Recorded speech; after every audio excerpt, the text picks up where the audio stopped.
আসসালামু আলাইকুম। আমি লেফটেন্যান্ট KSM ইন্তিসার ইনজামাম, বাংলাদেশ নৌবাহিনীর একজন। আজ আমি কোনো দলের না, কোনো সংগঠনের না, আমি আজকে জনগণ। আজকে আমি জুলুমকারীদের বিরুদ্ধে ডাক। হাত দিয়ে না আটকাতে পারলে মুখ দিয়ে আটকাও, মুখ দিয়ে না আটকাতে পারলে মন দিয়ে আটকাও। এবং আরেকটা হাদিস চালাচ্ছিল ওনারা, এটা কিন্তু ডিফেন্সের ভিতরে, যে খারাপ প্রশাসনের বিরুদ্ধে কণ্ঠ তুলতে পারে তারাই উত্তম। তো আমি টার্গেট নিয়ে রেখেছিলাম যে আজকে সামনে থাকবো একদম পিন পয়েন্ট এবং ওখানে দাঁড়ায় গুলি খাবো। কেন? কারণ যখন আমি একটা অফিসার গুলি নিব বুকের মধ্যে, তখন পুরা প্রশাসনের টনক নড়বে। NPM যিনি ঢাকার একটা লেফটেন্যান্ট কমান্ডার বা মেজর, তাকে দায়িত্ব দেওয়া হলো যে ওকে নিয়ে একটা রুমে সেফটি দাও। তো নিয়ে গেল, তো ওই রুমে ঢুকলাম এবং এই যে রুমে ঢুকলাম, বাইরের থেকে দেখলাম সন্ধ্যার মধ্যে একটা ছিকল আপনার ড্রিল মেশিন দিয়ে লাগায় তালা মেরে দিল। এইভাবে আমার আগামী 45 দিন কেটেছে। আম্মু যখন জানতে চেয়েছিল যে আমার ছেলে কই, বলে যে আমরা জানি না। এই যে আমাকে যে 45 দিন আটকানো না, এর মধ্যে কিন্তু আম্মু যথেষ্ট টর্চার্ড হয়েছে।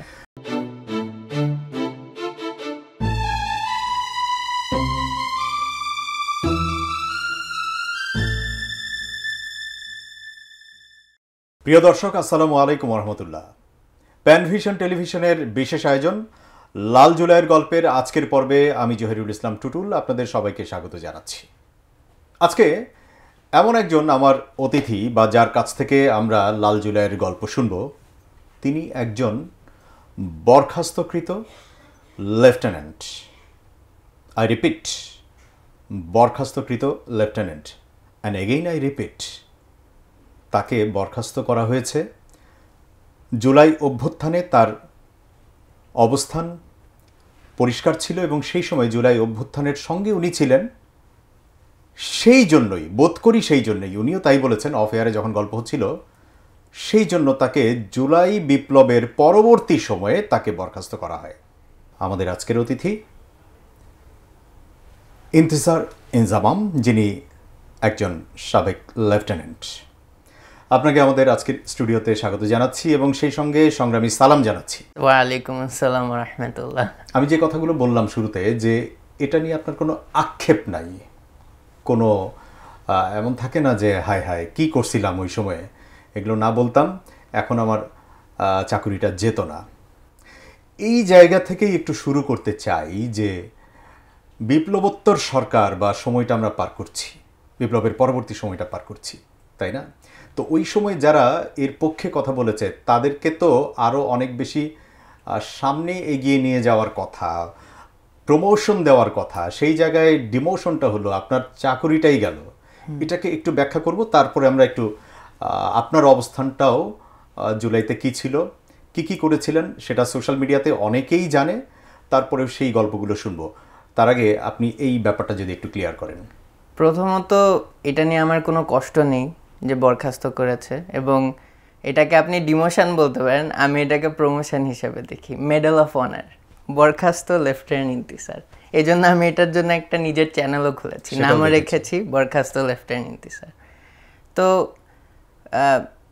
এটা আসলে জুলাই পরবর্তী সত্য তুলে ধরে যে আমাদের যে একটা রং পাওয়ার বাংলাদেশে কাজ করছে, তারা যে আসলে পুরা জুলাইটার ন্যারেটিভ চেঞ্জ করার চেষ্টা করা হচ্ছে, এইটাই প্রমাণ। এবং শুধু আমার না, এই যে জুলাইয়ের 1 তারিখে brigadier general Hasan Naser sir, এই 1 তারিখে তাকে অবাঞ্ছিত ঘোষণা করা হলো। কেন? কারণ সে সবার ন্যায্য অধিকারের কথা বলেছে। সেই যে আমাদের মতো অফিসারদেরকে কেন বরখাস্ত করা হলো সেটা নিয়ে প্রশ্ন তুলেছে। সে হলো 3 বাহিনীর যে সংস্কার দরকার সেটা নিয়ে কথা বলছে, এবং 100 বার দরকার। শুধু পুলিশ, অন্যান্য প্রশাসন শুধু তাই না, ডিফেন্সের সবচেয়ে বেশি সংস্কার দরকার। কেন? কারণ এই যে আপনি যত বহিরাগত আপনি ইন্টেলিজেন্সের কথা বলেন, মানে ডিফেন্সের বাইরের ইন্টেলিজেন্স, এগুলোর কিন্তু মাথাতে এরাই থাকে। আচ্ছা, তো মাথাতে এরা থাকে, তারপরও কত কিছু হলো, এগুলো তো আমরা জুলাই অগাস্টে দেখেছি। তাহলে সংস্কার আসলে কোথায় দরকার? যারা এটা চালাচ্ছে, এটা কারা? এই 3 বাহিনী। জি। আর এই কথাগুলো উনি বলেছেন বলে ওনাকেও চাকরিচ্যুত করা হয়েছে? না, ওনাকে চাকরিচ্যুত করা হয়েছে হাসিনার সময়। আচ্ছা, আর ওনাকে এখন অবাঞ্ছিত করেছে। তার মানে হলো সে এখন কোনো আর্মির ক্যান্টনমেন্ট ঢুকতে পারবে না, সুবিধা দি তারপর লাইফটাইম পাওয়ার কথা, এক্স্যাক্টলি এগুলো কিছু পাবে না। ইন্তেজার, আপনাকে আসলে যেদিন বরখাস্ত করা হলো কি বলা হয়েছিল, বা আপনার কোন ইস্যুসগুলো সামনে নিয়ে আসা হয়েছিল? আমি হলো ওই দিন খুব সুন্দর ডেইলির মতো অফিস যেভাবে করে, তখন আমি কাপ্তায়ে পোস্টিং এই মে মাসে, তো অফিস শেষ করলাম 25 মে, হ্যাঁ 2025 সালের মে। সো অফিস শেষ করলাম, অফিস শেষ করে রুমে গেলাম, জাস্ট ড্রেসটা খুলবো, হঠাৎ করে আমার সেকেন্ড ইন কমান্ড যিনি থাকেন, এটাকে আর্মিতে বলে 2IC, নেভিতে বলে এক্সিকিউটিভ অফিসার। তো এক্সিকিউটিভ অফিসার কল দিল, দিয়ে বলল তুমি তাড়াতাড়ি একটু অফিসে আসো, কাজ আছে। বলে না কি ঘটনা। তো আমার কাছে টোনটা একটু হ্যাঁ, তো আই ওয়াজ লাইক আচ্ছা স্যার আসছি, কারণ অফিস আওয়ার শেষ। গেলাম, যে উনি বসে খুব সুন্দর গল্প করছে, এর মধ্যে দেখি আরও 2-4টা অফিসার আসছে। তো 2-4টা অফিসার যখন আসছে, তখন আমার মাথায় আসলে মানে বরখাস্ত হবো এইটা আসে নাই, বাট আমার মাথায় সেই 7ই আগস্টের কথা আসছে, যখন আমাকে অ্যারেস্ট করা হয় এইভাবেই। এই কমান্ডিং অফিসারের কাছে নিয়ে যাওয়া হয়, সবাই এসে বসে, বলে তোমাকে এখন প্রোটেকশনের জন্য নিয়ে যাচ্ছি, নিয়ে টাস করে অ্যারেস্ট করে ফেলে, মানে রুমের মধ্যে ঢুকায় বাইরে। সেটাও কিন্তু 7 আগস্ট, 5 আগস্ট হাসিনা চলে যাওয়ার পরের ঘটনা কিন্তু। এক্স্যাক্টলি। অর্থাৎ আপনার সাথে যেটা ঘটছে, মানে ফ্যাসিস্টের আমলে বা ফ্যাসিজমের সময়ে বা ওই সময়টাতে যা ঘটতো, আপনার সঙ্গে বিষয়গুলো ঘটেছে হচ্ছে এর পরের সময়। এক্স্যাক্টলি। এবং ওই ফিলিংটাই আমার কাপ্তায়ে যখন আমাকে বরখাস্ত বলবে, এখনো বলে নাই, তখন আমার সেই ফিলিং হচ্ছে, মনে মনে আমার মনে হচ্ছে যে আবার কি অ্যারেস্ট করবে। আচ্ছা। তো একটু পর কমান্ডিং অফিসার রুমে গেলাম, সাথে আরও 2-4 জন অফিসার গেলেন। তো যে আমাকে ওই কমান্ডিং অফিসার ডিরেক্টলি বললেন যে তোমাকে জানাতে ইটস নিউজ ফর ইউ, যে তোমাকে বরখাস্ত ঘোষণা করা হলো। মানে ওনারও কষ্ট লাগছিল এই কথাটা বলতে। এবং উনিও বললেন যে আসলে তোমাকে আমি বেশি দিন পাইনি, বাট যে কয়েকদিন পেয়েছি I don't have anything to complain against you.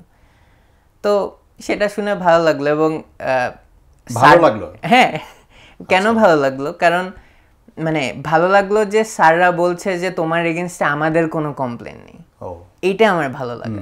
এবং আরেকটা জিনিস কি, যে আমার মন খারাপ হয় না, আমি ওনার দিকে তাকায় একটা হাসি দিলাম ঠিক এইভাবে।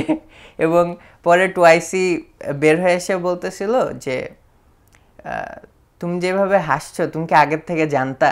আমি বলছি না স্যার, আগের থেকে জানতাম না, বাট আমাকে যেভাবে ট্রিট করা হচ্ছিল, মোটামুটি ধরে রেখেছিলাম যে আমার সাথে ভালো কিছু হবে না। আচ্ছা, যাই হোক, এইভাবে ওই দিন আমাকে জানানো হলো। তারপর আমার বন্ধুরা আসছিল, এই শুক্র শনি ছুটি ছিল, তো ওরা কাপ্তায়ে ঘুরতে আসছিল, ওদেরকে ঘুরালাম। আমি তো আর ওই শুক্র শনি জানি না যে এই আমার লাস্ট শুক্র শনি নৌবাহিনীতে। তো ওদেরকে জাস্ট বিদায় দিলাম, ড্রেস পরে আমি বাইরে আসলাম গেটে, যে দোস্ত ভালো থাকিস, আবার আসবি। আচ্ছা বলে মানে হঠাৎ করে আমার ফোনে একটা মেইল আসলো। তো মেইলটা এসে আমি বললাম যে দেখি আমার মনে হয় পোস্টিং চলে আসছে বা কিছু একটা। তখন ওরা বলে যে দেখ তাহলে আমাদের সাথেই চল, মজা করে বলছিল। তো আমি বললাম যে না রে, নর্মাল মেইল আসছে, আমার অফিসে একটু কাজ করতে হবে। এরপরে ওই দিনই ওরা জাস্ট চিটাগংয়ে পৌঁছিয়েছে কাপ্তাই থেকে, সাথে সাথে আমি কল দিয়ে বললাম দোস্ত আসতেছি, তোদের সাথে ঢাকায় যাব। পরে বলে মানে ছুটিতে যাবি? আমি বলছি না, ছুটিতে যাব না, আমার চাকরি শেষ, নতুন জীবন শুরু করতে তোদের সাথে ঢাকায় যাব, বাসে নিয়ে যাবি না? দর্শক, লাল জুলাইয়ের গল্প শুরু হয়েছে এবং আমাদের আজকের পর্বটা কিন্তু শুরুতেই কেমন যেন গল্পটাকে একটু অন্য রকমের ফ্লেভার দিচ্ছে, বা আমরা অন্য কিছুর ঘ্রাণ পাচ্ছি। আমরা সোশ্যাল মিডিয়াতে বিভিন্ন জায়গায় 5 তারিখে আপনার একটা বক্তব্য পেয়েছিলাম, এবং সেটা 5 তারিখ রাত কয়টা ছিল? বেসিক্যালি এটা রাত 8টা 4 তারিখ ছিল। রাত 8টা 4 তারিখ। হ্যাঁ। তো আপলোড দিয়েছিলেন কখন? আপলোড দিয়েছিলাম 5 তারিখ সকাল 8টায় আমার অ্যাকাউন্ট থেকে। সকাল 8টায় আপনার অ্যাকাউন্ট থেকে, এবং যে ভিডিওটা আপনার অ্যাকাউন্টে এখনো আছে? হ্যাঁ জি, এখনো আছে, ওটা পিন টপ করা আছে, এখনো আছে। যেটা অনেকভাবে সরানোর চেষ্টা করানো হয়েছে এবং আমি সরাতে চাই নাই, জি, এই আমার ডিফেন্স থেকেও। এই সাহসী যেই চেতনা বা এই সাহসটা আপনি কোত্থেকে পেলেন বা পেয়েছিলেন? এই সাহসটা মূলত দুইটা চিন্তার থেকে এসেছে। প্রথমত ন্যায়, ইনসাফ এবং ইসলামিক আদর্শ থেকে আমি বলবো। এবং দ্বিতীয় যে কারণ সেটা হলো আমার বাবা একজন বীর প্রতীক ছিলেন এবং 13 জুলাই উনি মারা যান। আচ্ছা। এবং আমার বাবার সাথেও তার লাইফ টাইমে 13 জুলাই মানে ওই আগস্টের ওই বছর 2024 এর 13 জুলাই। এক্স্যাক্টলি। আচ্ছা। তো মানে ওই সময়টা তো তাহলে আপনার সাথে আসলে খুব ভালো কিছু যাচ্ছিল না। না, এবং ডিফেন্সে আমার অনেক প্রবলেম, মাত্র কাটায় উঠছি এরকম পার্সোনাল, যেগুলোকে এখন অনেকভাবে ভাঙানোর চেষ্টা করছে। যাই হোক, ওগুলো পার্সোনাল। সো এই যে আমার বাবা মারা গেল, তারপরেই 15-16 দিকে আমার এক বন্ধু সাস্টের, ও হলো আমাকে বিভিন্ন ছবি পাঠালো, ভিডিওস পাঠালো যে মেয়ে মানুষের গায়ে হাত তুলছে, রক্তাক্ত করে ফেলছে, তোরা কি করতেছিস, বা কিছু বল, কিছু কর। তখনও আমি আসলে জিনিসটাকে ওইভাবে দেখিনি। তখনও আমি ওকে সান্ত্বনা দিলাম যে তোরা যে সিস্টেম চেয়েছিলি সেই সিস্টেমই তোদের সাথে এরকম করছে। মানে তোরা হলো সিস্টেমের ছোট্ট একটা চেঞ্জ চাচ্ছিস, বাট পুরো সিস্টেমটাই তো নোংরা। জি। সো এটা নিয়ে আসলে তুই যদি সিস্টেমের মধ্যে থেকে কিছু চেঞ্জ করে ঠিক করতে চাস, সেটা পসিবল না। তো মাথা ঠান্ডা কর, রেস্ট নে, দরকার পড়লে ঢাকায় আমার সাথে ঘুরে বেড়াইস। এটা ছিল আমার 15-16। জি। 17-18-তে আস্তে আস্তে তখন আমি রিয়েলাইজ করলাম 17-18 জুলাই এক্স্যাক্টলি। তখন এই যে আবু সাইদের বিষয়টা যখন আরো ক্লিয়ার হচ্ছে, আমরা আরো বেশি তখন ইনভেস্টেড। মানে ডিফেন্সের লোকদের তো আসলে এত সময় থাকে না যে আমরা টিভির সামনে যে বসে থাকবো। তখন আমি কিছুটা ফ্রি ছিলাম, তা আমার বন্ধুদের সাথে 17 তারিখ ঘুরতেছি, এটা ক্যান্টনমেন্টের ভিতরেই। তো ঘুরতে ঘুরতে হঠাৎ করে প্রসঙ্গেই ফোন ঘাঁটতে ঘাঁটতে বিভিন্ন নিউজ নিয়ে গল্প হচ্ছে। তখন আমি হঠাৎ করে বললাম যে একটা লিমিট আছে তো, গায়ে হাত তুলছে, মেরে ফেলে দিচ্ছে। সো এই লিমিটটা অতিক্রম করে ফেলেছে, এখন আমাদের এটা নিয়ে চিন্তা করা উচিত। বিকজ কালকে এগুলো আমাদের ভাই বোন, ফ্যামিলিজ, বাচ্চা কাচ্চা যে কেউ হতে পারে। এরপরে কি হলো, 18 তারিখ, এরপর ওই যে আপনার DOHS এ ঢুকে গেল। আই ওয়াজ লাইক, বাংলাদেশের one of the protected society যেটাকে বলে, সেইখানেও তারা দাওলাঠি নিয়ে ঢুকে গেছে। এইটা কিন্তু আমাদের ফিউচার বাসস্থান, অথবা আমরা ওখানে ভাড়া থাকবো বা হোয়াট এভার, ওই জায়গাতেই নর্মালি যে রিটায়ার্ড অফিসাররা থাকে। আমার কথা ছিল যে আমরা তো বাংলা মোটর, তারপর ঢাকা ইউনিভার্সিটি, আউটস্কার্টস, এগুলো তো দেখছি না। আমরা কোথায় দেখি, মানে আমরা তো ওগুলো জায়গায় বেশি ঘুরি না, আমরা ঘুরি কই DOHS সেই। তা আমি তখন চিন্তা করছি যে DOHS এরই যদি এই অবস্থা থাকে, তাহলে ওগুলোর কি অবস্থা, হোল সিনারিওটা কি হতে পারে। That means it's fur Wars than we are being told. So এই সময় আমি যে প্রথম জুলাই অগাস্টের জন্য একটা পোস্ট করলাম, একটা, কত তারিখ এটা হলো 18 তারিখ। 18 তারিখ। তো আমার অ্যাকাউন্ট থেকেই, ওটাও সাহস লাগে, কারণ ওই সময় একটা ডিফেন্স অফিসার অ্যাকাউন্ট থেকে ইভেন ইঙ্গিত করে, ডিরেক্ট করিনি, আমি আরেকজনের পোস্ট আপনার করেছি, শেয়ার দিয়েছি। It was the time of Hasina's regime, right? Exactly. So we were all under radar. তো তারপরও করলাম, বিকজ আমি তার আগে এমন না যে আমি কখনো পোস্ট করিনি, আমি খুব সিম্বলিজম বা প্ল্যানিং করে অনেক সময় ছোট ছোট পোস্ট করতাম, যেগুলো হলো অ্যান্টি গভর্নমেন্ট আর কি। কিন্তু ওটা বোঝা টাফ, কারণ আমি অনেকভাবে ইনিয়ে বিনিয়ে বলতাম। যাই হোক, এটা সেই আমার প্রথম থেকে, আমি একাডেমি থেকে অফিসার হওয়ার পর থেকেও। ওই পোস্টটা কি ছিল ওটা? মানে আমি যখন 18 তারিখ পোস্ট করি, 18 তারিখের পোস্টটা ছিল সামওয়্যার ইন দ্য লাইন যে রিজিকের মালিক আল্লাহ, আচ্ছা, কাউকে ভয় পাওয়ার কিছু নেই। এবং নাকি এখন আপনার? হ্যাঁ, আছে। তারপর থেকে আসলে আপনি কি, তারপর থেকে হলো আমি কি করলেন? তারপর থেকে আমি পাবলিকলি কিছু করিনি, তবে আমি তো আদমজি ক্যান্টনমেন্ট কলেজের স্টুডেন্ট। তা আমার যত ধরনের ফ্রেন্ড ছিল বিভিন্ন এলাকায়, আপনি মোহাম্মদপুর বলেন, DOHS বলেন, এনিওয়্যার ইন ঢাকা, বিভিন্ন জায়গায় আমি ওদের সাথে কন্ট্যাক্ট করা স্টার্ট করলাম। যেমন ECBতে যারা মার্চ করছিল, তারপর আপনার মানে বিভিন্ন জায়গায়। তো ওনাদের সাথে কথা বলে আমি একটা কথাই বললাম যে দেখ এইবার যা করেছি it has crossed all limits, এখন আর এটা বৈষম্যর লেভেলে নাই, বৈষম্য বিরোধী ছাত্র আন্দোলন যা চাচ্ছে সেই লেভেলে নাই, এটা ক্রস হয়ে গেছে। বিকজ মানুষ মরেছে, মানুষ এর আগেও মরেছে, এইবারও যদি ছেড়ে দিস এরপর কিন্তু আর কিচ্ছু করতে পারবি না। এবং যত আমি বলছি জিনিসটা কিন্তু অতই বাড়ছে। এরপর 18 তারিখের পর যে শুক্রবার, তারপর তো কি হলো, এরপর ধরে ধরে মারা শুরু, তারপর বিভিন্ন বাসায় যে ফোন সিজ করে নিচ্ছে। এই সেম জিনিসগুলো কিন্তু অফিসার আর সৈনিকদের সাথে ভিতরে করা হয়। সেটা আমাদেরকে করে ডিফেন্সের নিয়মের ভিতরে আমরা আটকা দেখে। একই জিনিস সিভিলদের সাথেও তাদের প্রাইভেসির ল ভেঙে, মানে তাদের কি কোনো প্রাইভেসি নাই, তাদের সাংবিধানিক কোনো প্রোটেকশন নাই, যে কেউ এসে চাইলে কোনো একটা দাবি করে তার phone exactly. And I was like this is crossing all limits. তো এইটা যখন চিন্তা করছি এর মধ্যে 24 তারিখ আসলো। 24 তারিখে কি হলো, হঠাৎ করে আর্মি নেভি এয়ারফোর্সে মিলাদ মাহফিল। কিসের মিলাদ মাহফিল? তো না, দোয়া মাহফিল আর কি। আমাদের বিভিন্ন ইয়েস প্রত্যেকটা মসজিদে জোর জবরদস্তি মানে আমাদের অর্ডার আসে। সো 24 তারিখে মসজিদে গেলাম জোহরের সময়। তো নামাজ চলাকালীন, নামাজের পরে হঠাৎ করে তাদের দোয়া মাহফিল শুরু। দোয়া মাহফিলে যে আবার বলছে কি, ওই যে শেখ হাসিনা, শেখ মুজিব, তার বাচ্চা, তার 14 গোষ্ঠী, মানে তাদের জন্য আগে দোয়া। হ্যাঁ, এন্ড এতগুলো মানুষ যে এর মধ্যে মারা গেছে এগুলো নিয়ে আসলে কোনো কথা নেই, শেখানোর কথা নেই না। এবং ওইটা জাস্ট আস্তে করে মানে বললো, এমনভাবে বললো যে মানে আইডিয়াটা যে এরা হলো সবাই ভুলভ্রান্ত, তারা হলো আসলে হাসিনা সরকারকে নির্যাতন করছে, এই একটা আইডিয়া করে দোয়া মাহফিলটা হলো। তো এখন আমি হয়তো ওইভাবে বলতে পারছি না, বাট যখন শুনছিলাম এন্ড 18 তারিখ থেকে আমি এইভাবে চিন্তা করছি, তখন এটা রক্ত টকবক করে গরম করতেছে আমার। মানে আই ওয়াজ থিঙ্কিং যে ভাই আর কত, এতদিন তো দেখলাম। এবং এর আগেও কিন্তু বিভিন্ন প্রোগ্রামে দোয়া মাহফিল হতো।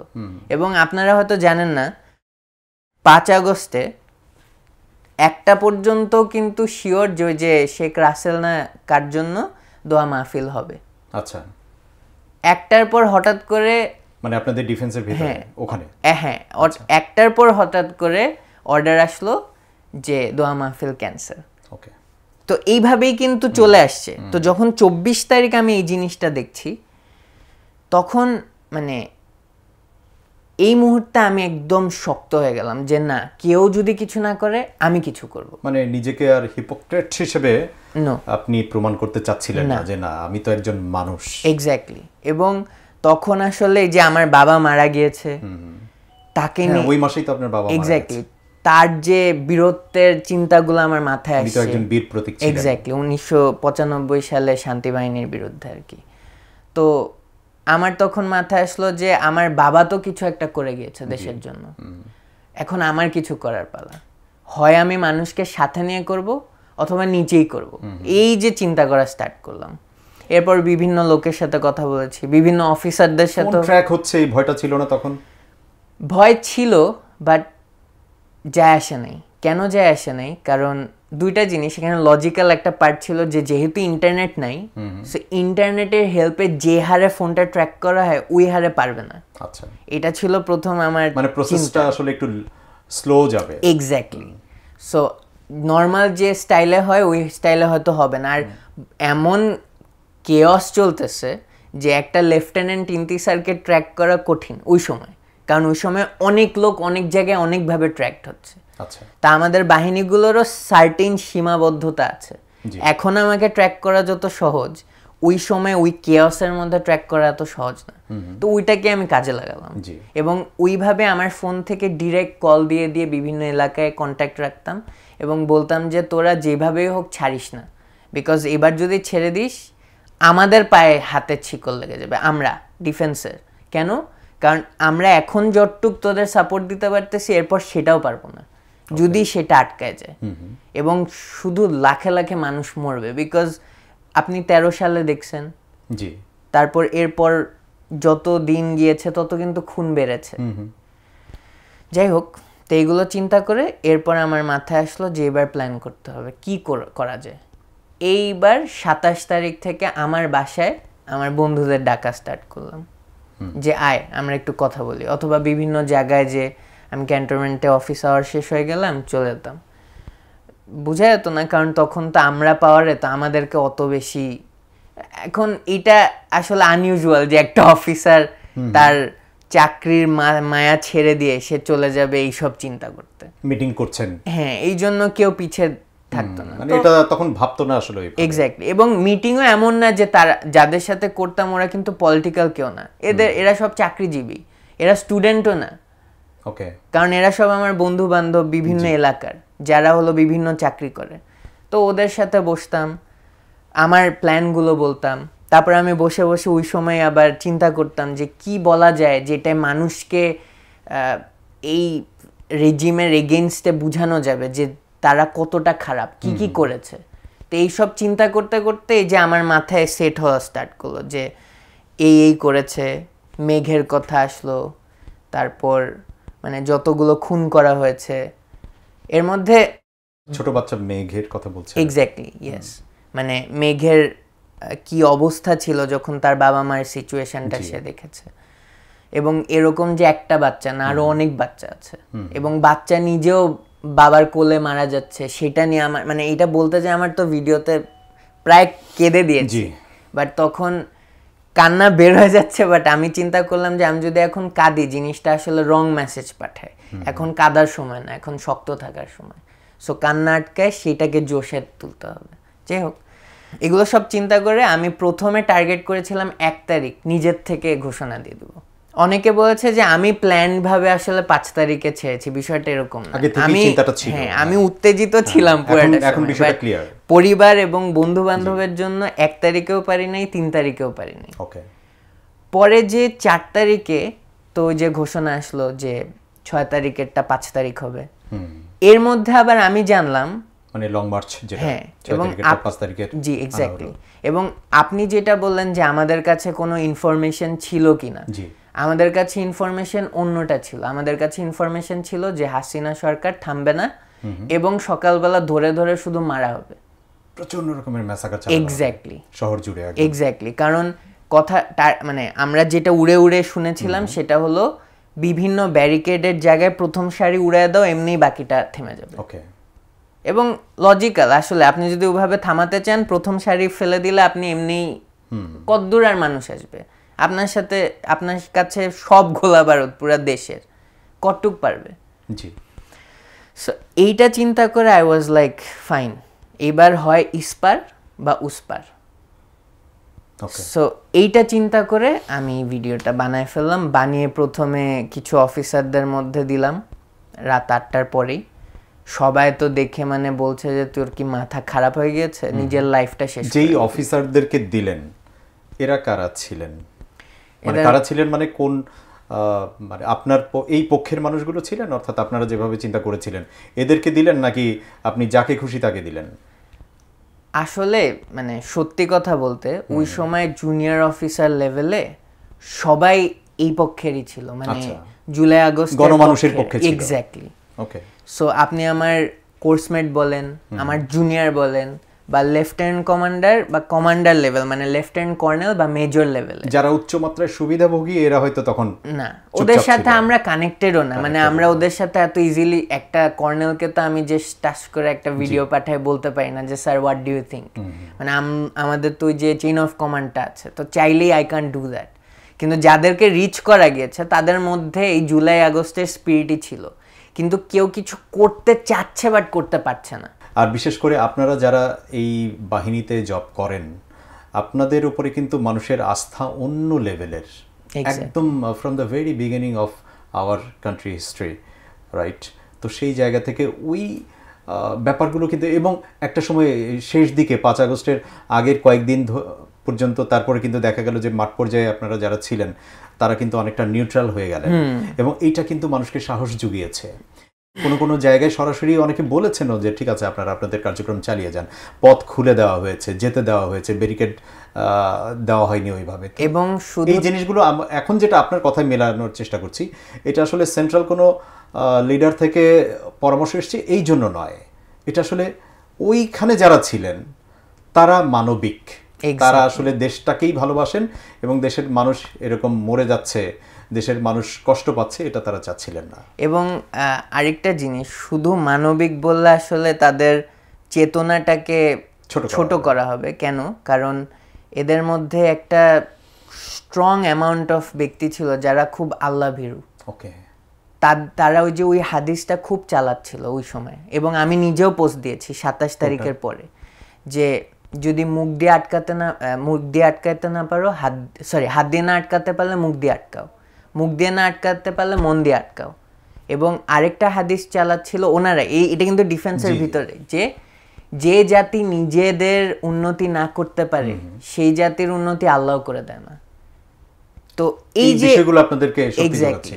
এবং আরেকটা সুন্দর হাদিস ছিল যে তারাই উত্তম যারা হলো আপনার একটা টাইরেন্ট, একটা মানে খারাপ প্রশাসনের বিরুদ্ধে কণ্ঠ তুলতে পারে, তারাই উত্তম। সো এইগুলো কিন্তু আমাদের মধ্যে মধ্যে চলছে। এমন না যে এটা শুধু মনুষ্যত্বের জন্য, দেশের জন্য, এর থেকে আরো ঊর্ধ্বে একটা চেতনা আছে। আচ্ছা, যেটা বলছিলেন আপনি সেটি হচ্ছে যে ওই যে ভিডিও বার্তা যেটা তৈরি করলেন আপনার মানে আপনার সোশ্যাল মিডিয়াতে বা আপনার আইডিতে আপলোড দেওয়ার আগে আপনি আপনার কলিগদেরকে পাঠালেন, বন্ধুদেরকে পাঠালেন, তাদের কাছ থেকে তখন ফিডব্যাকটা কি পাচ্ছিলেন? তাদের কাছ থেকে মিক্সড ফিডব্যাক ছিল। আচ্ছা, একটা গ্রুপ ছিল তারা চাইতো যে কেউ কিছু করুক, কিন্তু আবার তারা আমাকে ভালোবাসে দেখে এটাও বলেছে যে দেখ, এইটার পরে কিন্তু তোর আর কোনো ফিউচার নেই, মানে কোনো ধরনের ফিউচার নেই। সেটা তো আপনিও বুঝছিলেন, আমিও বুঝছি। কারণ আসলে আপনি যখন একটা ডিফেন্সের চেইন অফ কমান্ড ব্রেক করবেন, জি, ইটস টাফ। এই চলমান সিস্টেমে আপনাকে রিইনস্টেট করা কঠিন, এটা আমিও বুঝছি। কিন্তু আমি চিন্তা করেছি যে এটা তো আসলে নর্মাল কোনো সিচুয়েশন না, স্পেশাল একটা সিচুয়েশন। তো এই স্পেশাল সিচুয়েশনকে স্পেশালভাবে দেখাই যায়। যাই হোক, তো ওদেরকে আমি ওইটাই বলেছিলাম যে এটা অন্য কোনো দিনের মতো না যে বাইরে আন্দোলন হচ্ছে আমরা চুপ করে বসে থাকি। এটা এখন জনমানুষের এবং পুরা দেশের প্রত্যেকটা ব্যক্তির একটা আন্দোলন, এবং সেটা চিন্তা করে মানে আমি চলছিলাম। তো আবার কিছু পাবলিক এসে আমাকে সাপোর্টও দিয়েছে, ওরা বলেছে যে করে দে, বাকিটা আল্লাহু আকবার, দেখা। ফাইনালি আপনি 5 আগস্ট সকাল কয়টায় আপলোড দিলেন? সকাল 8টায় আপনার আইডি থেকে আপলোড দিলেন। এরপরে আপনার সাথে কি কি ঘটনা ঘটা শুরু হলো?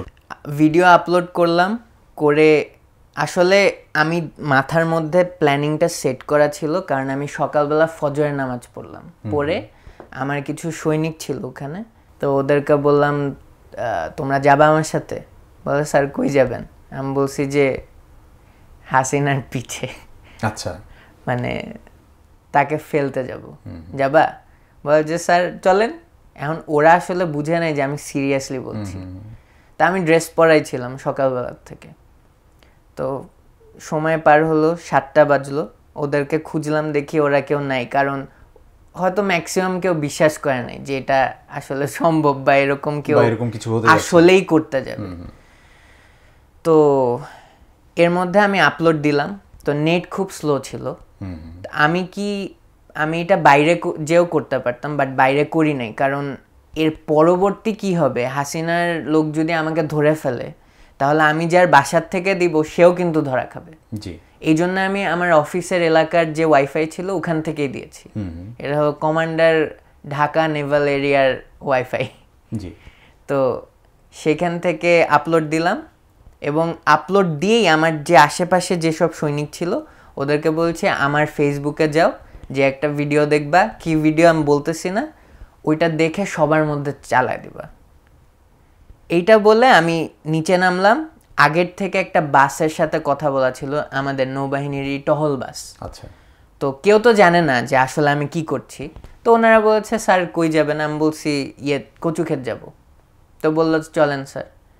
ঠিক 8টায় ছাড়লাম, 15 মিনিটের মধ্যে বাস রেডি। এইটা ছড়ানোর আগে আমি বাসে উঠে গেছি এবং ঠিক বিসমিল্লাহ বলতেছি যে এর মধ্যে যাতে ইন্টেলিজেন্সের হাতে না পড়ে, কারণ তাহলে আমাকে আটকায় দিয়ে আমি কই গায়েব হয়ে যাব কোনো ঠিক নেই। সো আমি বাসে উঠে কচুক্ষেত পর্যন্ত গেলাম। এই বাসে আবার কমান্ডোরা ছিল, নৌ কমান্ডো যারা। তো ওনাদেরকে ইঙ্গিতে বুঝালাম যে স্যার বর্তমানে আজকে যা ঘটতে যাচ্ছে বা যা হতে যাচ্ছে এটা কি আমরা কিছু করব না? তো তখন স্যারের এই প্রশ্নের উত্তর শুনে কিছুটা মানে ডিমোরালাইজড হলাম, কষ্ট পেলাম যে আসলে সবাই কিছু করতে চাচ্ছে বাট করতে পারছে না এবং পিছুটান অনেক।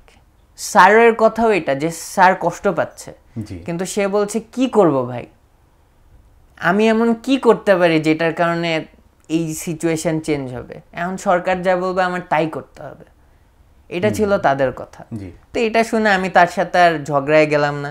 স্যারকে বললাম যে স্যার আমাকে এখানে নামায় দেন, এটা হলো 14 নম্বরে, ওই যে আমাদের নৌবাহিনীর বেজ আছে একটা 14 নম্বরে, ওই বেজের ঠিক ঢুকার আগে আমি স্যারকে বললাম যে স্যার আমাকে এখানে নামায় দেন, আমার একটু কাজ আছে।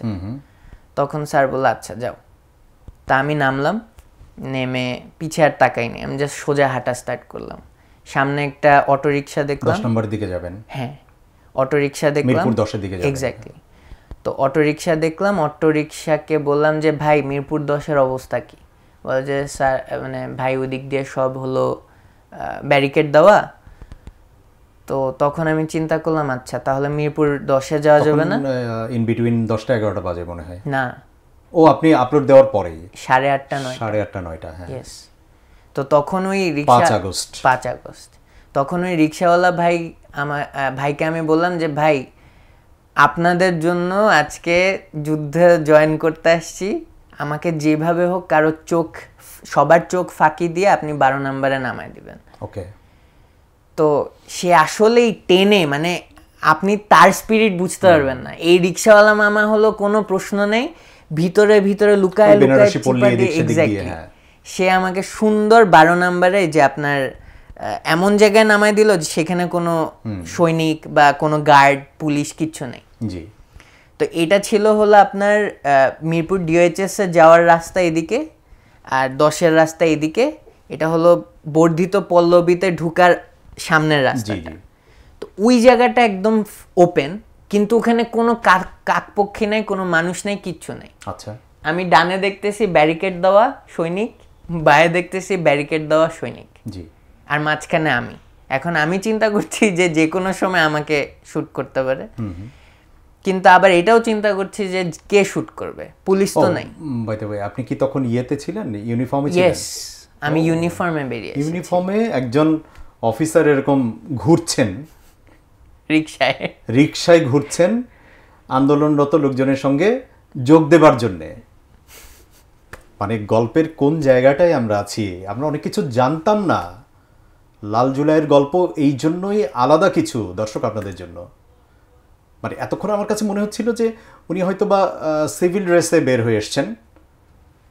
ওই দিন 5 আগস্ট নিজের টাইম লাইনে একটা ভিডিও বার্তা দিয়েছেন, করণীয় বলেছেন। সেই মুহূর্তে উনি বের হয়ে এসেছেন সাধারণ মানুষের সঙ্গে যোগ দিবেন আন্দোলনে, রিকশায় করে, তার সঙ্গে নেভাল ড্রেস অর্থাৎ ইউনিফর্মড উনি। স্যালুট আপনাকে, প্লিজ। স্যালুট হলো আমার যতগুলো ভাই জান হারিয়েছে তাদেরকে, কারণ আমরা তো শুধু বেঁচে আছি, এখনো বেঁচে আছি, শ্বাস নিচ্ছি। যাই হোক, এরপরে শ্রদ্ধকর মনে হচ্ছে আমার কাছে একদম। এরপরে রিকশাওয়ালা মামা ওখানে নামাই দিলেন এবং আমি পকেটে হাত দেওয়ার আগেই মানে তার এমন একটা চেহারা যে দরকার নেই, টাকা নিব, ভাড়া নিবে না। না, এই যে আমার বলার সময় লোম দাঁড়ায় গেছে, কারণ এটা আমার জুলাই না, আপনার জুলাই না, এটা সেই রিকশাওয়ালা মামার থেকে শুরু করে প্রত্যেকটা ব্যক্তির জুলাই। আসলে কাটা দিল, রাইট, সুবহানাল্লাহ। যাই হোক, তো তখন ওখানে রাস্তার মাঝখানে আমি দাঁড়ানো এবং 2 সাইডে ব্যারিকেড দেওয়া। তা আমি চিন্তা করছি যে এখন এইখানে একা, আমি যে কোনো সময় যে কোনো সাইড থেকে আমাকে অ্যাটাক করে ফেলে দিতে পারে, যে আপনি এখানে কি করছেন, এক্স্যাক্টলি, এবং ইট উইল বি পয়েন্টলেস। জি। তখন আমি কি করলাম, বর্ধিত পল্লবীর দিকে গেলাম। ওইখানে যে আমার একটা রিলেটিভ ছিল, ওকে কল দিলাম এবং ওকে নিয়ে রিক্সা নিয়ে আমরা বের হলাম এবং বের হতে হতে এটা হলো 10:15 দিকে বের হয়েছি। তখন ওকে আমি একটা প্ল্যান বললাম যে এখানে মানুষ যত একত্রিত হবে সবাইকে একটা জিনিস বলবি যে আমরা হলো অ্যারো ফরমেশনে যাব। তো অ্যারো ফরমেশন নেভাল একটা টার্ম, তো এটাকে যদি আপনি নর্মাল সোজা ভাষায় বলেন যে ট্রায়াঙ্গেল, ত্রিভুজ আকারে মানুষ আগাতে থাকবে। তো ত্রিভুজ আকারে মানুষ আগাতে থাকলে কি হয়, সামনে যে পড়ে যাবে সে পড়ে গেলে আবার এই সাইড থেকে কভার দিবে, আবার এ পড়ে গেলে আবার এই সাইড দিয়ে কভার দিবে। তো আমি টার্গেট নিয়ে রেখেছিলাম যে আজকে সামনে থাকবো একদম পিন পয়েন্ট এবং ওখানে দাঁড়ায় গুলি খাবো। কেন? কারণ যখন আমি একটা অফিসার গুলি নিব বুকের মধ্যে তখন পুরা প্রশাসনের টনক নড়বে যে একটা অফিসার গুলি খেয়েছে। এবং এটা যদি হতো ভিতরে গৃহযুদ্ধ লেগে যেত কোনো ডাউট ছাড়া। এটা একটা প্রেশার ক্রিয়েটিং পার্ট ছিল যে না, আমার প্রেশার ক্রিয়েট করতে হবে। আমি সেখানে কাউকে মারতে যাইনি। আমার সৈনিক তো ওরা আমার ভাই, আমার অফিসার ওরাও আমার ভাই, আবার যারা জনগণ এরাও আমার ভাই। তো আমি কার এগেইনস্টে যাব? কিন্তু এই যে সরকার, অসভ্য একটা সরকার, এরা হলো আমাদেরকে আমাদের মধ্যে লাগাই দিচ্ছে। সো আমার সেই আইডিয়াটা ক্রিয়েট করার জন্য আমি ওকে পুরো প্ল্যানটা বললাম। এর মধ্যে হঠাৎ করে দেখি বৃষ্টি চলে আসছে। বৃষ্টিতে পুরা ভিজে গেলাম আমি, আমার ড্রেস ভারী হয়ে গেছে। তো তখন ওর সাথে নিয়ে সাইডে একটা জায়গায় শেল্টার দিলাম। এর মধ্যে অনেকেই শেল্টারে চলে গেছে। তারপর ওকে দিয়ে আবার ডিওএইচএস এ কন্ট্যাক্ট করানোর চেষ্টা করলাম। ডিওএইচএস এর লোকদেরকে আবার এদিক দিয়ে বের হতে দিচ্ছে না, 12 নম্বরের ব্যারিকেড দেওয়া তো, এদিক থেকে বের হতে দিচ্ছে না। পরে অনেকেই শুনলাম আবার ঘুরে ওই দিক থেকে শাগুফতা দিয়ে বের হওয়ার চেষ্টা করছে। তো ওনাদের কাছে যে ওনাদেরকে কালেক্ট করে আনতে চেয়েছিলাম, তখন আর কি বৃষ্টি। তো এর মধ্যে আমরা রেস্ট নিতে নিতে এই অথবা বৃষ্টি থামতে থামতে একটা অবস্থা, ওই সময় আবার একটা নিউজ পেলাম ডিওএইচএস থেকে। আমাকে আমার এক বন্ধু কল দিল, দিয়ে বলল যে তোরা একটু ওয়েট কর, কি জানি একটা ইন প্রসেস, কিছু একটা ঘটনা ঘটেছে। কি ঘটনা আমরা জানি না, বাট কিছু একটা হচ্ছে। তো এই কিছু একটা হচ্ছে শুনে ওইখানে আমার যে রিলেটিভ, ওর আবার বন্ধু ছিল, ওরা সবাই চিন্তা করলো যে আরেকটু পরে তাহলে বের হই, একটু দেখি, অপেক্ষা করি, কারণ সেফটির একটা বিষয় আছে, আর এখন আমি সবার চোখে পড়বো। এই কথা চিন্তা করে কিছুক্ষণ অপেক্ষা করলো। করতে করতে হঠাৎ করে শোনা গেল যে ওয়াকার সাহেব বলে বক্তব্য দিবে। এই বক্তব্য দিবে বলে আমাদেরকে বারবার কল দিয়ে বিভিন্ন গ্রুপ অফিসার, রিটায়ার্ড অফিসার বা আমার বন্ধু বান্ধব অনেক জায়গা থেকে বলছে তুই একটু অপেক্ষা কর, শুনি আগে কি বলে। তো দেখি যে সে আসলে 1 ঘন্টা পার হয়ে গেল, সময় নিচ্ছেই। তখন আমি আমার বন্ধুকে, আমার রিলেটিভকে এবং তার বন্ধুদেরকে বললাম এখনই চল বেরোই, অনেক হয়েছে আর না। তখন আবার বের হয়ে গেলাম। আচ্ছা, বের হয়ে এই প্রথম আমরা ছিলাম যারা হলো আপনার মিরপুর 12-র যে ব্যারিকেডটা আমরা ভেঙেছিলাম। আচ্ছা, হ্যাঁ। তো আসলে ভেঙেছিলাম বিষয়টা এরকম কি যে আমরা যাচ্ছি, দেখি যে সৈনিকরা ব্যারিকেডের ওখানে দাঁড়ানো, তা আমরা ভেবেছি আমাদেরকে হয়তো আটকাবে।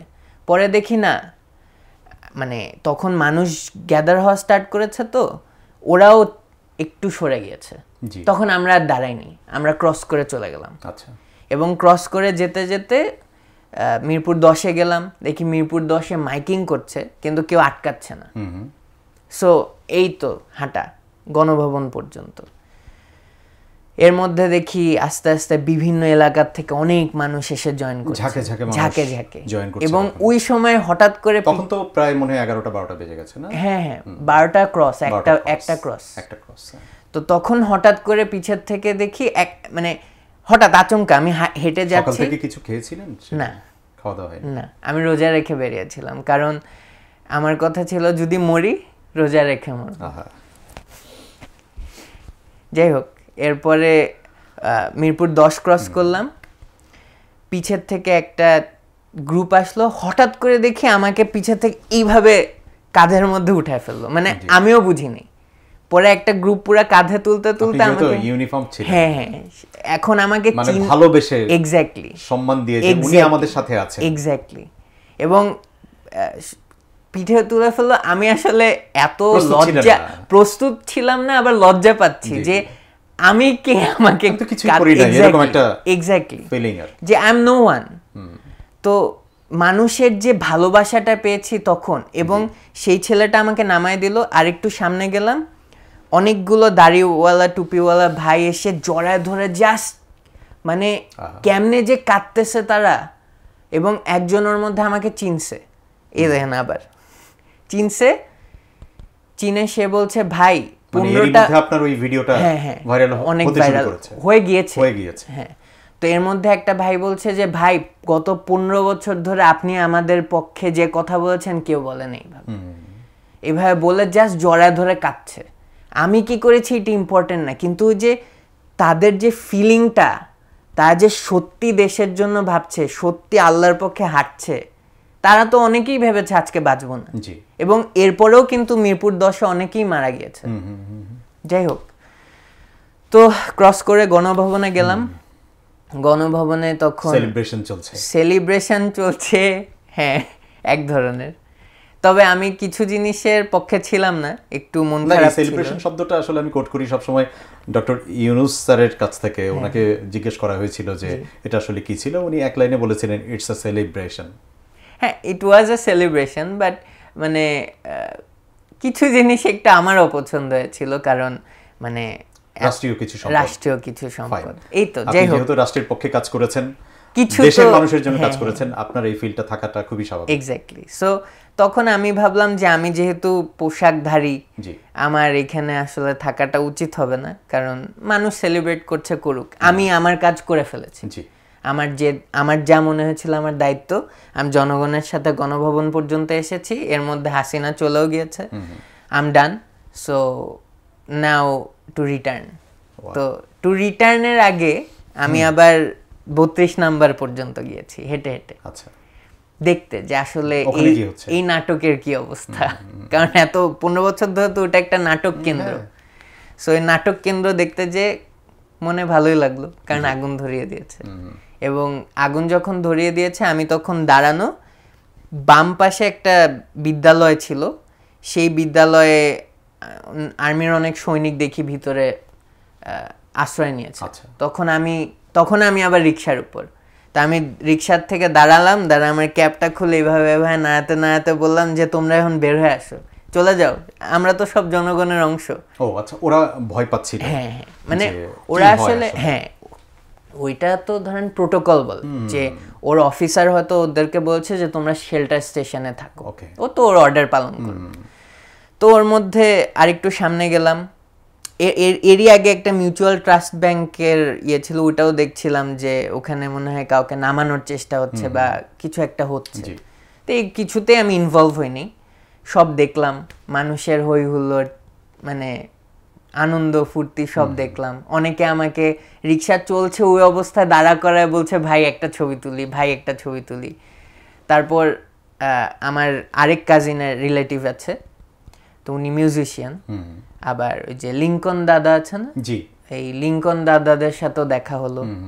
ওইখানে যে আমি আশ্রয় নিলাম আমার ওই কাজিনের বাসায়, ওনার বাসাতে ওনারা আসছিলেন, তো ওইখানে ওনাদের সাথে কিছুক্ষণ কথা বলে পরে আমি প্ল্যান করলাম যে না, এখন আমার ফেরত যেতে হবে। তো আমি উবার ডাকলাম, আলহামদুলিল্লাহ উবারও চলে আসলো ওই সময়। তো ওই উবার ভাই আমাকে মিরপুরে পৌঁছায় দিল, যে বাসায় আমি আমার সব জিনিস রেখে এসেছিলাম রিলেটিভের বাসায়।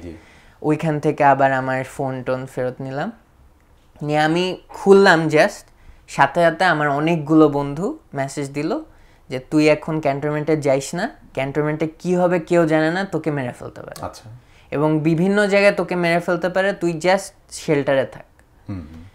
তো ওই রাত পার করলাম, পার করে সকালবেলা উঠলাম, সকালবেলা শুনতে পেলাম যে, এবং সারা রাত, হ্যাঁ পরদিন সকালবেলা, হ্যাঁ। তো সকালে আমি ঘুমিয়েছি হলো ফজরের দিকে, কারণ সারা রাত আমি ঘুমাতে পারিনি, বিভিন্ন লোক আমাকে মেসেজ, সেরাতে আসলে এদেশের মানুষ ঘুমায়নি। এক্স্যাক্টলি, এবং বিভিন্ন এলাকার থেকে মানুষ মেসেজ দিচ্ছে, আমি এক এলাকার সাথে আরেক এলাকার কানেকশন করে দিচ্ছিলাম, যে ধরেন রাজশাহীর প্রত্যন্ত অঞ্চল, সেখানে কার জানি ঘর পুড়িয়ে দিচ্ছে, আমার এক কোর্সমেটের ঘর পুড়িয়ে দিচ্ছে, সে কিন্তু নেভি অফিসার, কিন্তু সে তার বাসায় যেতে পারছে না, তার বাবা মাকে মানে মিথ্যা দায় দিয়ে, মানে অনেক খারাপ গ্রুপও তো বের হয়ে গেছে, সুযোগ নিয়ে তাদের বাসাও পুড়িয়ে দেওয়ার চেষ্টা করছে।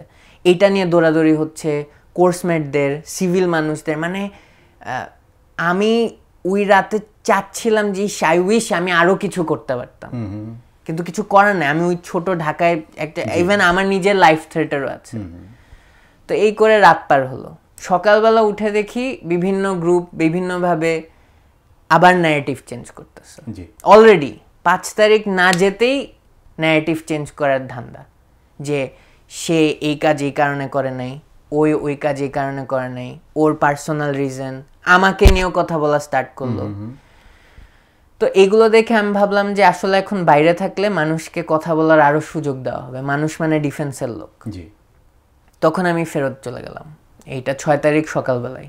ফেরত যে আমার কমান্ডিং অফিসারের কাছে যে বললাম যে স্যার আমি চলে আসছি, তখন বলে যে তুমি রেস্টে থাকো, বেইজের বাইরে বের হও না, তোমার লাইফের একটা ইস্যু আছে, আমি তোমাকে জানাবো উপর থেকে কি আদেশ আসে। এবং সেই দিনও এইভাবেই কাটলো, বিভিন্ন লোকের সাথে কথা বলা। আমি আবার কিছু পোস্ট দিলাম এই 5 তারিখ রাতে, মানে 6 তারিখ ভোরে একটা, ওই যে আমার কাঁধে তোলা ভিডিওটা নিয়ে ওখানে 9 দফা একটা দিয়েছিলাম, যে ইন্টারিম সরকার আসতে হবে, 3 বাহিনীর আর্টিকেল কি কি আর্টিকেল চেঞ্জ করতে হবে, সংস্কারের কথা হালকা পাতলা নিয়ে আসছিলাম। তো সেইগুলোর পরে আবার 6 তারিখে আমি অনেকগুলো পাবলিক কিছু স্ট্যাটাস দিই, যে বহিরাগত শক্তি থেকে আমাদের সেফ থাকতে হবে, এখন আমাদেরকে অ্যাটাক করার চেষ্টা করবে। তো এরপরে এইভাবে 6 তারিখও কেটে যায়। 7 তারিখ সকালবেলা আমাকে ডাকা হয়। 7 তারিখ সকালবেলা উঠে আমি কমান্ডিং অফিসারের রুমে যাই, এবং উনি আমাকে অনেক ধরনের প্রশ্ন করে, যে কি হলো, কি করলা, এই যে আপনাকে যেভাবে বলছি ওনাকে ওভাবেই বলছিলাম। এবং উনি তখন বলে যে তুমি তাহলে ফেরত আসলা কেন, তুমি গভর্নমেন্টের সাথে কাজ করো, বা মানে why did you come back. আমি বলছি যে স্যার আমার যতটুক কাজ ছিল, আমার যা দায়িত্ব মনে হয়েছে আমি করেছি, করে আমার যে বাহিনীর পোশাক পরে আমার দায়িত্ব মনে হয়েছে সেই পোশাকের দায়িত্ব করে আমি পোশাকের বেজে চলে আসছি। I am back to my working station. গতকালকে the country was my working station, today my base is my country working station. তো এটা বলার পর তখন স্যার বললো যে তাহলে তোমার এখন ফিউচার প্ল্যানস কি। আমি বলছি sir serve as a lieutenant, normal lieutenant যেমনে চাকরি করে সেটাই করব। তারপর বলে যে এবং মানে তোমার থটস কি এখন। আমি বললাম যে স্যার আমার অনেক বড় থটস আছে, সেটা হলো বর্তমানে অনেকেই সন্ত্রাসবাদী কাজ করছে, যেটা আমি গত 2 দিন ধরে দেখছি, এবং সেটাকে স্টপ করার জন্য সবচেয়ে বড় দায়িত্ব হলো 3 বাহিনীর চিফের। এবং আমাদের দরকার প্রত্যেকটা এলাকায় এমন কিছু সিভিল গ্রুপ বানানো, যেটা আর্মি, নেভি, এয়ারফোর্স দ্বারা পরিচালিত হবে। এবং কারণ আমাদের অত মানুষ নাই, আর্মি, নেভি, এয়ারফোর্সের এত মানুষ নাই যে পুরা দেশকে চালাইতে পারবে প্রত্যেকটা জায়গায়। এবং প্রত্যন্ত অঞ্চলে তো প্রশ্নই আসে না, সিভিল টিম তৈরি করতে হবে। এক্স্যাক্টলি, সিভিল টিম রেডি করতে হবে 3 বাহিনীর তত্ত্বাবধানে। তো এগুলো বললাম। তারপর আরো কিছু নাম নিলাম, এই আপনার উত্তরাতে সন্ত্রাসী কর্মকাণ্ড চালাচ্ছে আপনি কথা বলছিলেন তখন। এবং স্যার আবার আমাকে একটা রেকর্ডার দিলেন, দিয়ে বললেন যে তুমি তাহলে এখানে বলো, বিভিন্ন জায়গায় যে জায়গায় পৌঁছানো দরকার আমি পৌঁছাবো। এবং উনি এমন ভাবে কথাটা বললো যে উনি আসলে ফিল করছেন এবং চাচ্ছেন যে এরকমটা হোক। হ্যাঁ, আপনি তারপরে ওখানে রেকর্ডটা দিলেন। এক্স্যাক্টলি। তারপরে কি হলো আপনার সাথে? এই রেকর্ডটা দিলাম, হ্যাঁ 7 তারিখ রেকর্ডটা দিলাম।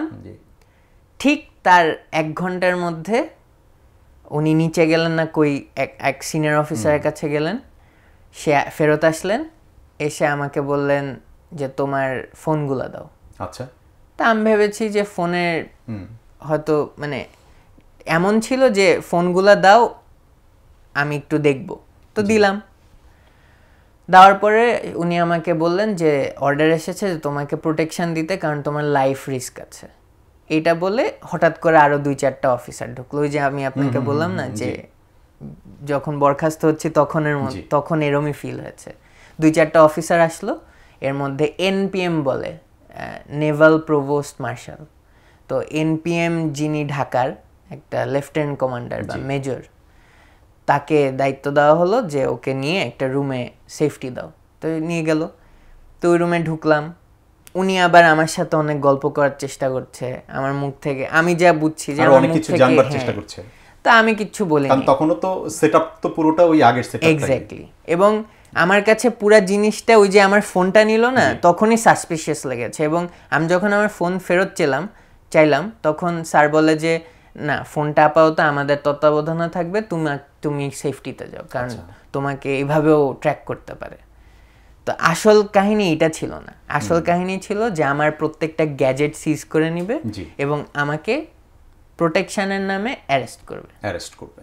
এবং এই যে রুমে ঢুকলাম, বাইরের থেকে দেখলাম সন্ধ্যার মধ্যে একটা ছিকল আপনার ড্রিল মেশিন দিয়ে লাগায় তালা মেরে দিল।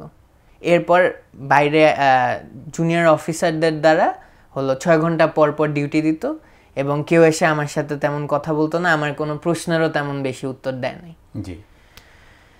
এইভাবে আমার আগামী 45 দিন কেটেছে। 45 দিন ওই রুমটার মধ্যে? ওই রুম, এবং এরপর আমাকে শিফট করে আরেকটা রুমে নিয়ে যায়। 14 দিন এই রুম। কারোর সাথে ফ্যামিলির কারোর সাথে কন্টাক্ট করতে পেরেছেন? না। এই 45 দিন করতে পারেন না? ফ্যামিলির কেউ তখন জানতো না যে আপনার কি হয়েছে?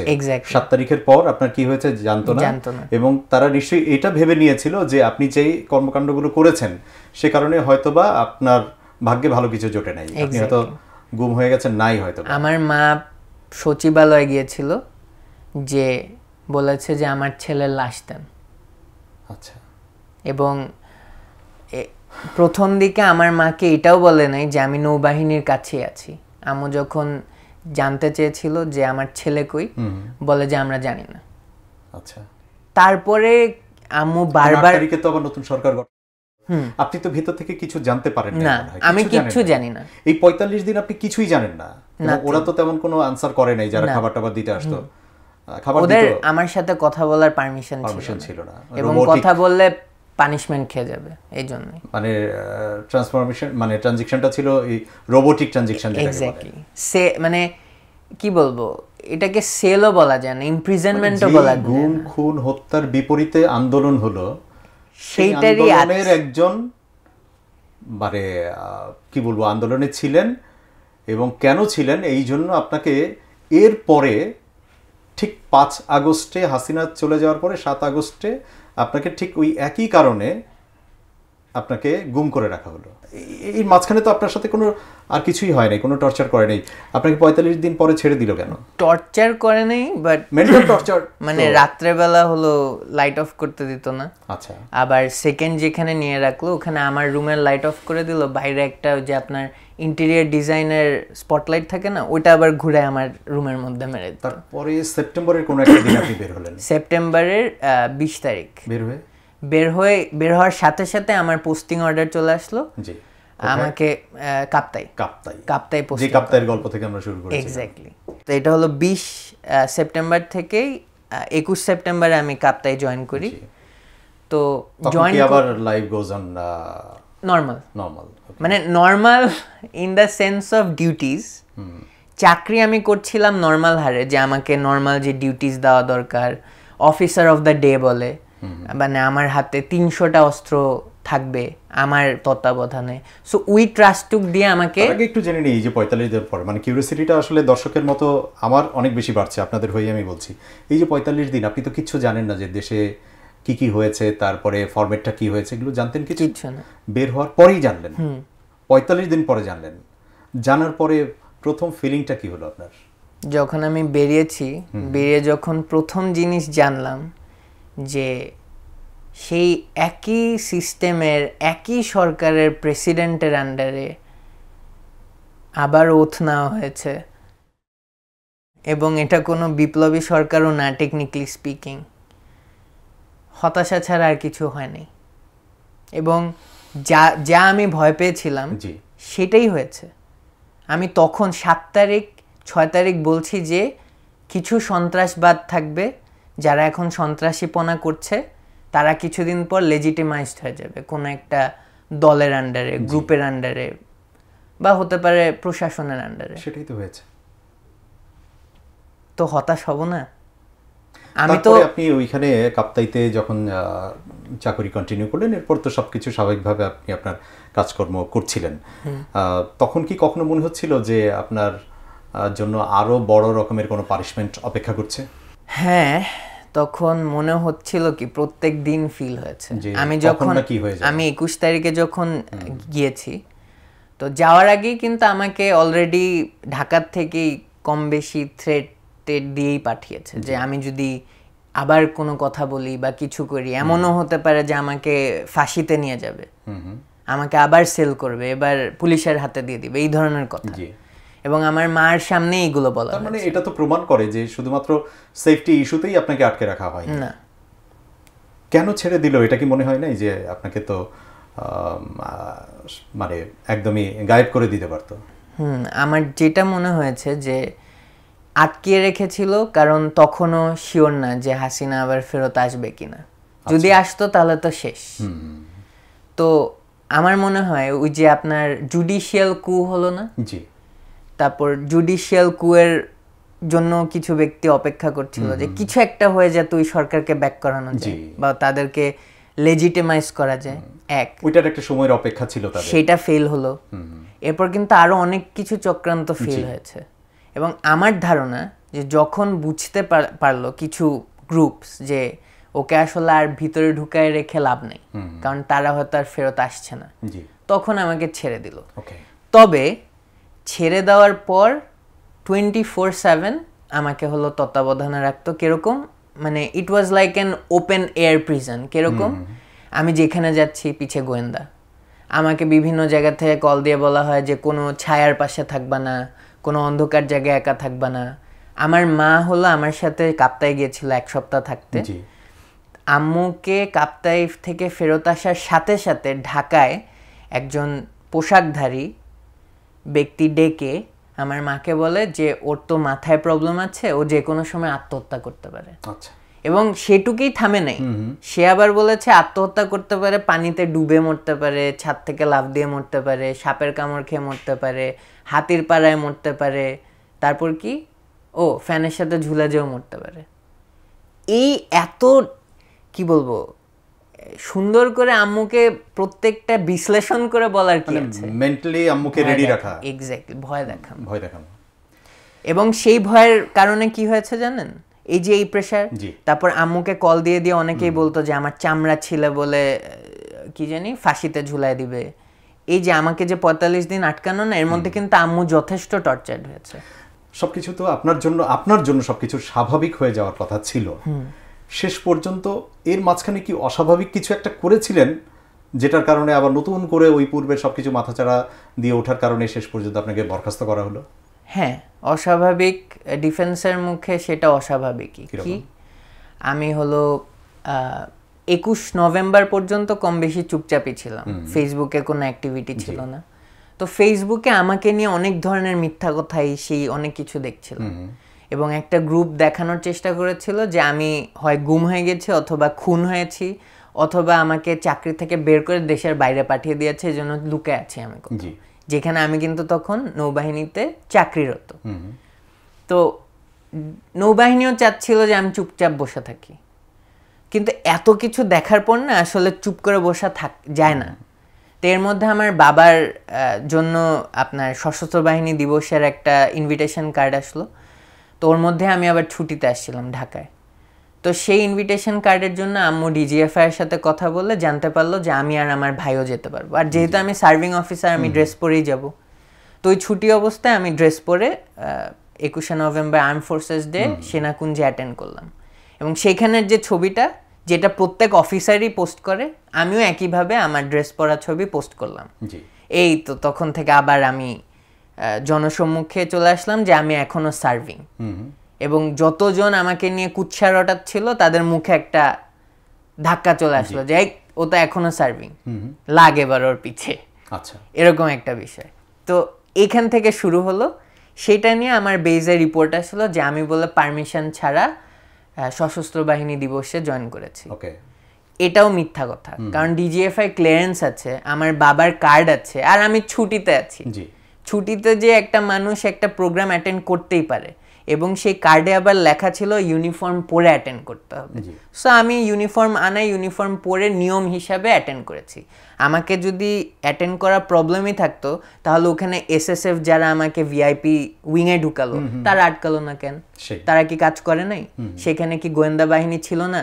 যেখানে বিএনপির টপ আপনার কি বলবো পলিটিশিয়ানসরা আছে, দেশের টপ মানে সরকারের সবাই আছে, চিফ অ্যাডভাইজার আছে, তার পাশের ভিআইপি উইংয়ে আমি ড্রেস পরে যাচ্ছি, তখন it's not an issue. Suddenly আমি যখন সব কিছু করে 1 মাস পরে suddenly it becomes an issue. Okay, আচ্ছা, এটা গেল এক। জি। সেকেন্ড অফ অল, আমি কেন ছবি পোস্ট করেছি? ওকে, আপনারা তো গণমাধ্যমে আছেন, ফেসবুকে গেলে কয় হাজারটা অফিসারের ছবি পাবেন নিজেদের অ্যাকাউন্ট থেকে পোস্ট করছে, হাজারে হাজারে আছে, সিনিয়র থেকে জুনিয়র, হ্যাঁ সবাই করছে, কিন্তু তারা কোথাও বেড়াতে গেলেও করছে, এক্স্যাক্টলি ফ্যামিলি টাইমের ছবি দিচ্ছে, ইভেন ফ্যামিলির সাথে ইভেন্টের ছবি, ড্রেস পরা ছবি, ফ্যামিলির সাথে ড্রেস কোড পরা, বিয়ে বাড়িতে পর্যন্ত দেখা গেছে uniform. Exactly, but for some reason ওগুলো প্রবলেম না। লেফটেন্যান্ট ইন্তিসার যখন ড্রেস পরে ছবি দিয়েছে, সাডেনলি ইটস আ প্রবলেম। কেন? বিকজ আমি যেহেতু মানুষের সামনে একটা প্রশাসন এবং সিস্টেমের বিরোধী গলা, জি, সেই জন্য আই এম অ্যাবসলিউটলি, আমাদের দর্শকও এটা জানেন, he is none other than lieutenant, বরখাস্ত লেফটেন্যান্ট। বাবরি মসজিদ আছে না ইন্ডিয়ার, এইটার একটা হিস্ট্রি পোস্ট করেছিলাম, এবং ইয়েস, এবং সেইটা আরেকটা করেছিলাম শেখ মুজিবের এবং হাসিনার বিরুদ্ধে একটা বড় করে পোস্ট দিয়েছিলাম, যে তাদের প্রশাসন এবং তাদের স্বৈরাচারী নেচারটা কি ছিল। এবং জানুয়ারিতে আমার বিরুদ্ধে একটা তদন্ত পরিষদ করলো যে আমি এগুলো কেন পোস্ট করেছি। আমি বললে ইন্ডিয়ার বাবরি মসজিদের বিরুদ্ধে লেখা বাংলাদেশ নৌবাহিনীর জন্য আন্তর্জাতিক মহলে তাদের সম্মান হরণ করা। আচ্ছা, মানে কেন লিখলাম ইন্ডিয়ার বিরুদ্ধে? সেখানে কিন্তু গত 15 বছর ধরে আপনি যদি বিভিন্ন অফিসারদের ইয়ে দেখতেন, ওই বঙ্গবন্ধুর পক্ষে, ইন্ডিয়ার ফরে, মানে আমি আমার তেল দেওয়ার জন্য যা করা লাগে আমি করতে পারবো, বাট রাইট কাজের জন্য কথা বললে আই এম দ্য রং গাই। আপনার ওই জায়গাটাকে নিশ্চয়ই মিস করেন এখন, তাই না? নৌবাহিনী করি, কারণ নৌবাহিনীর পোশাক আমার জন্য একটা কি প্রিভিলেজড তো বটেই, প্রিভিলেজদের থেকে সেই পোশাকটা আমার অর্জন। আমি 3টা বছর ট্রেনিং করে ঘাম রক্ত ঝরিয়েছি, এরপর 4টা বছর যেভাবে চাকরি করেছি, সেই চাকরি নিয়ে কারো কমপ্লেন করার কোনো ক্ষমতা নেই, কারণ আমি বড় বড় হেডকোয়ার্টার্সে কাজ করেছি। সো প্রথমত আমার সেই পোশাক একটা অর্জন, এবং আলহামদুলিল্লাহ আমাকে সেই পোশাকে খুব ভালো লাগতো, তাই আমার সেই পোশাকের জন্য একটা খুব মানে অনেক ভালোবাসা আছে। একটা ছোট্ট কথা, সেটা হচ্ছে সকল জুলাই যোদ্ধা বা সহযোদ্ধা যাই বলেন না কেন, আমাদের সবার পক্ষ থেকে যদি বাহিনী প্রধানদের কাছে বা কর্মকর্তাদের কাছে আমাদের যদি একটা দাবি থাকে যে আপনাকে যেন আবার স্বপদে ফিরিয়ে আনা হয় সসম্মানে, আপনার কোনো অভিমান থাকবে কিনা সেদিন? আর যদি সুযোগটা থাকে, অভিমান থাকবে না বিষয়টা এরকম না। অভিমান আসলে থাকবে যতদিন না এই 3 বাহিনীর সংস্কার হবে না, কারণ এই সংস্কারের সাথে আমার চাকরিতে থাকা না থাকার কোনো কানেকশন নেই। আমি চাকরিতে না গেলাম সমস্যা নেই, আমার অভিমান সেই দিন কমবে যেদিন শুধু আমি না, আমার মতো 1000টা অফিসার এবং 1000টা সৈনিকের বিরুদ্ধে খারাপ কিছু না হবে, তাদের অধিকার হরণ হবে না, এবং তাদেরকে জাস্ট সিস্টেমের একটা টুল অথবা যন্ত্র হিসেবে ব্যবহার করা হবে না, তাদেরকে মানুষ হিসেবে দেখা হবে, এবং তাদেরকে দেশের একটা সম্পদ হিসেবে দেখা হবে। তাদেরকে এখন দেশের কি বলবো পাওয়ার বজায় রাখা, দেশের যে ছোট ছোট দল তাদের পাওয়ার বজায় রাখার একটা যন্ত্র বানিয়ে দিয়েছে, যেখানে তারা পুরা দেশের জনগণের একটা যন্ত্র হওয়ার কথা ছিল, সম্মানের একটা অংশ হওয়ার কথা ছিল, এবং এমন সম্পদ হওয়ার কথা ছিল যে তার দিকে জনগণ তাকাবে আর বলবে সেলুট, তাই না? অবশ্যই। কিন্তু এখন কি হয়, সেই 3 বাহিনীকে বানায় দেওয়া হয় এই যে আপনার লাল কার্পেট, যার উপর যে কেউ হেঁটে চলে যাবে এবং সে হলো তার জুতা পলিশ করতে থাকবে। এই সিস্টেমটা চেঞ্জ করতে হবে এবং আমার সেই দিন অভিমান কাটবে, আমি চাকরিতে থাকি বা না থাকি। আমার অভিমান আমার চাকরি দিয়ে না, আমার অভিমান এই দেশের সম্পদ নষ্ট করা নিয়ে। এই দেশের সম্পদ আর নষ্ট করতে দেওয়া যাবে না, এবং যদি করতে থাকে আমরা আমাদের মতো গলা বারবার কথা বলবো সেটার বিরুদ্ধে, ইনশাআল্লাহ। ইনশাআল্লাহ। আপনার এখন সময়টা কেমন কাটছে, কিভাবে কাটছে? এখন সময় কিছুটা রেস্ট, কারণ 7টা বছর তো দৌড়ায় গেলাম। জি। তা এখন রেস্টের মধ্যে কাটছে, চিন্তা করছি, পড়াশোনা করছি, আগামী নিয়ে ভাবছি দেশের কি হবে, বাংলাদেশের ঐক্যের কি হবে, এবং মূল বর্তমানে জুলাই মাস হিসাবে যেটা ভাবছি সেটা হলো জুলাই ঘোষণাপত্র। জি। কারণ একটা কথা সত্য, যে যেই বিপ্লবের স্বীকৃতি নেই সেটা কিন্তু বিপ্লব না। তাই দেখে আমার কথা একটাই, যে একটাই কণ্ঠ, জুলাই সনদ বাস্তবায়ন, ঘোষণাপত্র হতে হবে। আমরাও সেটা চাই যে জুলাই ঘোষণাপত্র আসুক, কারণ যেটা বলছিলেন আমাদের আজকের অতিথি, যে যেই বিপ্লবের স্বীকৃতি নাই, অফিসিয়াল স্বীকৃতিটা খুবই গুরুত্বপূর্ণ, কারণ সেটাই ইতিহাসের পাতায় একদম স্ট্যাবলিশ করে দেয়। যদিও জুলাই হচ্ছে এমন একটা অভ্যুত্থান, এমন একটা বিপ্লবের নাম, এমন একটা এগিয়ে যাওয়ার সাহসিকতার নাম, যেটাকে আসলে কোনো কিছু দিয়েই কখনো আটকে দেওয়া যাবে না, দাবিয়ে রাখা যাবে না, মুছে ফেলা যাবে না। তারুণ্য নেমে এসেছিল রাজপথে, এবং সেই তারুণ্যের জোয়ারে ভেসে গেছে অন্যায়, পালাতে বাধ্য হয়েছে ফ্যাসিস্ট হাসিনা। আর সেই তারুণ্যের সঙ্গে যোগ দিয়েছিলেন আমাদের আজকের অতিথি, বরখাস্ত শব্দটা আর আমি বলতে চাই না, একজন সাবেক লেফটেন্যান্ট ইন্তিজার ইনজামাম, একজন তরুণ অফিসার, নেমে এসেছিলেন রাজপথে মানুষের সঙ্গে, থাকতে পারেননি ওই ব্যারাকের ভেতরে। আর এ কারণেই জুলাই বিপ্লবটা সবার হয়ে উঠেছিল। অতএব দেশটা আমাদের সবার। যেই সংস্কারগুলোর কথা আমরা বলছি, সেই সংস্কারগুলো উনি বলেছেন এই বাহিনীগুলোর ভেতরেও হতে হবে। এখানে যারা আছেন তাদের মধ্যে সেই পরিবর্তন আসতে হবে, এবং শুধুমাত্র বাহিনীর একজন সদস্য বা একটা রাষ্ট্রীয় টুলস হিসাবে যেন ওনারা ব্যবহৃত না হন। রাষ্ট্রের প্রয়োজনে, জনমানুষের প্রয়োজনে, জনগণের প্রয়োজনে যে কোনো অন্যায়ের বিরুদ্ধে ওনারা যেন বলতে পারেন, পাশে দাঁড়াতে পারেন। সেই আস্থার জায়গাটা থাকুক এই বাহিনীগুলোর। আমরা সেই আস্থার জায়গাটায় আল্লাহর উপর ভরসা করি, ভরসা রাখতে চাই। প্রিয় দর্শক, আজকের মতো বিদায় নিচ্ছি। এই আয়োজনটা আপনাদের নিশ্চয়ই ভালো লেগে গেছে। এরই মধ্যে আপনারা আপনাদের টাইম লাইনে ব্যাপক হারে শেয়ার করে দিবেন, সবাইকে শুনবার ব্যবস্থা করে দিবেন। পৃথিবীর যেই প্রান্তেই বাংলা ভাষাভাষী যারাই আছেন তাদের কাছে পৌঁছে যাক আমাদের লাল জুলাইয়ের গল্প। বিদায় নিচ্ছি। আসসালামু আলাইকুম রহমতুল্লাহ।